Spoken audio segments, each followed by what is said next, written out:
পেশায় চাই একদম পুরোপুরি পেশাদারি মনোভাব। এই পেশাদারি মনোভাবটা আসে তার নিজস্ব একদম ভিতর থেকে, যেটা আবেগ থেকে বলতে পারেন, তার কাজের মাধুর্য থেকেই বাঁচতে বলতে পারেন। এমনও লোককে দেখেছি যে একটা নিজস্ব পেশা ছেড়ে অন্য পেশাতে এসেও কিন্তু সাফল্য অর্জন করেছে। এরকম যদি ব্যক্তিত্ব ধরতে পারি, আমি নিজেই একজন।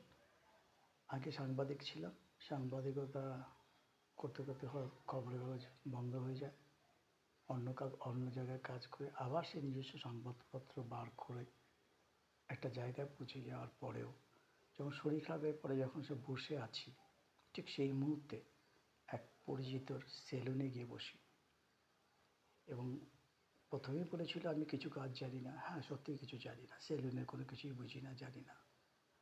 প্রথম 7 দিন ভেবেছিলাম 7 দিন দেখব, দেখার পর দেখলাম না, পারবো। কাউন্টারে তো বসা, আসলে বিষয়টা সেটা না। যে কোনো কাস্টমারই আসুক, কাস্টমার ডিলিংসটা হচ্ছে সম্পূর্ণ ঠোঁটের উপরে নির্ভর করে। ঠোঁট এবং গলার স্বর যাতে থাকবে শুধু মিষ্টতা, আবেগ, ভালোবাসা, শ্রদ্ধা। যে কোনো কাস্টমারই আসুক না কেন, তাকে শ্রদ্ধার সঙ্গে তাকে বরণ করে নিতে হয়। এরকম যদি আমরা ধরি, অনেক সাংবাদিকই আছেন যারা আজ সেলুন ব্যবসায় এসছেন। আমি গিয়েছিলাম বাঁকুড়ার কমফোর্ট সেলুনে, সেখানে দীর্ঘদিন ছিলাম।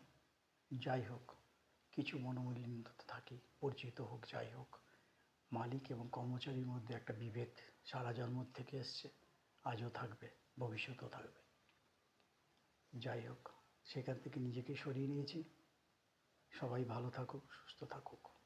তবে হ্যাঁ, সাংবাদিকতা ছেড়ে যারা সেলুন ব্যবসা এসছে তাদের মধ্যে আমরা কয়েকজনকে নাম ভালো বলতে পারি, যেমন জয়শ্রী, আরেকজন আছেন শিলিগুড়িতে প্রদীপ, খুব ভালো ফটো তুলতে পারতেন, একসময় চ্যানেল 10-এও কাজ করেছেন।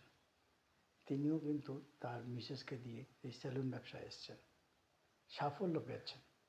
এবং আমি একটা কথাই বলবো, এখন অনেকেই চাকরিহারা হয়েছেন, লজ্জা পাবেন না। আপনারা যদি একটু লজ্জাটা ত্যাগ করে যদি এই সেলুন ব্যবসায় আসেন, তাহলে দেখবেন যে অবশ্যই সাফল্য পাবেন। কিছুই নয়, যে কাস্টমারই আসুক তাকে আপনাকে বুঝে নিতে হবে তিনি একজন সম্মানীয় ব্যক্তি। তাকে একটু একটু শ্রদ্ধা করুন, একটু ভালোবাসা দিন, দেখবেন সে আপনার নিজের হয়ে গেছে। নমস্কার, ভালো থাকবেন, নতুন পেশায় আসুন।